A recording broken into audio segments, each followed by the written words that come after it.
আসন্না ফাউন্ডেশনের মাহমুদুল্লাহ রিয়াদ গিয়েছিলেন শায়েখ আহমদুল্লাহ সাহেবের সঙ্গে দেখা করতে, ফাউন্ডেশনের কার্যক্রম দেখতে। আপনারাও ছিলেন। তিনি দানের কথাটি গোপন রেখেছেন, যা আল্লাহর কাছে জমা রেখেছি। ওই বিষয়টা আমি প্রকাশ করতে চাই না, কারণ এটা রিজনটাও আমি ওনাকে বলেছি। এটা খুব ভালো করে উনি জানেন। এটা এটা আল্লাহর কাছে জমা থাকলো। এটাই আমার ক্ষেত্রে অনেকে তো আমরা দান প্রকাশ করছি, যে কেউ 1 লক্ষ, কেউ 2 লক্ষ। ইভেন আসন্না ফাউন্ডেশনে এমনও হয়েছে, শায়েখের মুখ থেকে আমরা শুনেছি যে 20 লক্ষ টাকার চেক নিয়ে এসেছে, অনেকক্ষণ বসে আছে, তারপরে এই চেক শায়েখের হাতে পৌঁছে দিয়েছে। তো এখন কথা হচ্ছে, আপনার গোপন দান মাহমুদুল্লাহ রিয়াদ যেটা করেছে, মাহমুদুল্লাহ রিয়াদ আসলে ব্যক্তি হিসেবে যতটুকু কাছে থেকে দেখলাম, তিনি আমলি মানুষ, শুধু ক্রিকেটার না। আসরের নামাজের সময় যখন হয়েছিল, তাকে জিজ্ঞেস করলাম যে আপনার ওযু আছে কিনা। তো তিনি একটা কথা বললেন, আমি মুগ্ধ হয়েছি কথাটা, আল্লাহ তাআলা তার হায়াতে বারাকা দান করুক। তিনি বললেন যে হুজুর, আমি সব সময় ওযু অবস্থায় থাকি, আলহামদুলিল্লাহ। তো আসলে এই জিনিসগুলো আমাদেরকে বিভিন্ন ধরনের শিক্ষা দেয়, এবং এখান থেকে আমরা কিন্তু অনেক কিছু অর্জন করতে পারি। আমি যে কথাটি বলতে চাচ্ছি, তাকে একজন সাংবাদিক জিজ্ঞেস করলেন যে আপনি কত টাকা দিয়েছেন বা পরিমাণটা কত। তিনি বললেন যে এটা তো আল্লাহর জন্য দেওয়া হয়েছে, বা আমি দিব, সেটা আল্লাহর কাছে জমা থাক। এটার জন্য আমি আলাদা করে প্রকাশ করতে চাচ্ছি না যে আসলে কয় টাকা আমি দিয়েছি।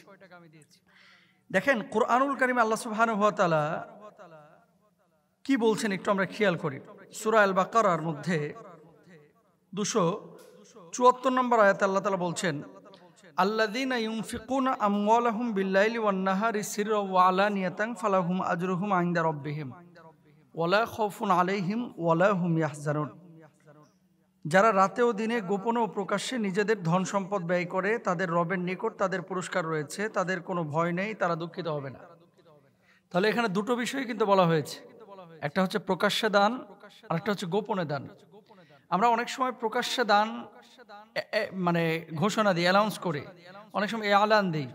মাহফিলে বিশেষ করে কেউ টাকা দিলে অনেক সময় বক্তারা বলে। মসজিদে আমরা যখন টাকা নেই, অনেক সময় কিন্তু মুখে বলি। এটা একটা কারণ আছে। অনেকে বলে যে হুজুর, গোপনে দান তো উত্তম দান, আর আমরাই তো বলছি এটা। আল্লাহ সুবহানাহু ওয়া তাআলা আগে বলেছেন, নবী বলেছেন, বিধায় আমরা বলেছি। এখন তারপরেও প্রকাশ করা হয় কেন?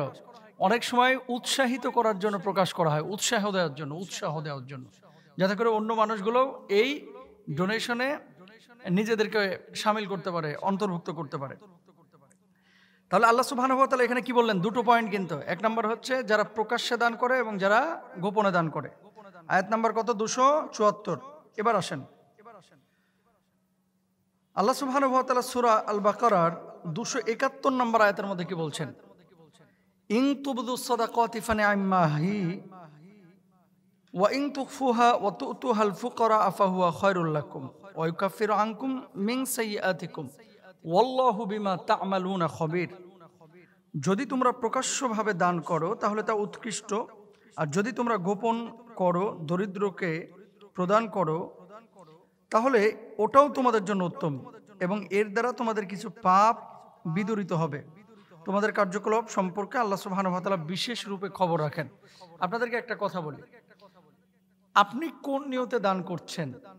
মাহমুদুল্লাহ রিয়াদ কোন নিয়তে দান করছে? মুস্তাফিজ ভাই কোন নিয়তে দান করছে? শায়েখ আহমদুল্লাহ সাহেব কোন নিয়তে কাজ করতেছে? ভেতরের চিত্রটা কিন্তু কেউ জানে না, জানেন যিনি, একমাত্র আল্লাহ সুবহানাহু ওয়া তাআলা।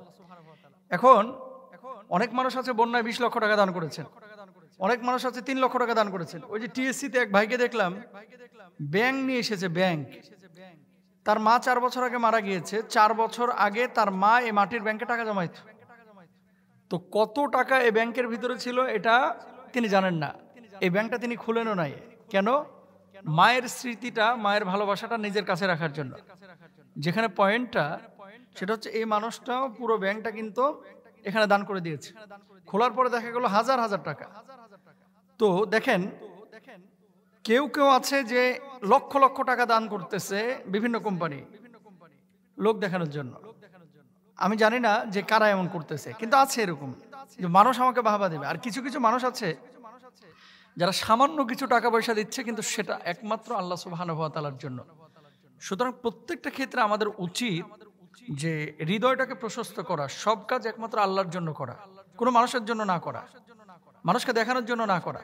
স্বেচ্ছাসেবী হিসেবে অনেকে কাজ করছে, অনেক ছাত্র ভাইরা, মাদ্রাসার স্টুডেন্টরাও কাজ করতেছে, ফাউন্ডেশনের কাজ করতেছে, বিভিন্ন ত্রাণ কার্যক্রম যেখানে পরিচালিত হচ্ছে সেখানে কাজ করতেছে।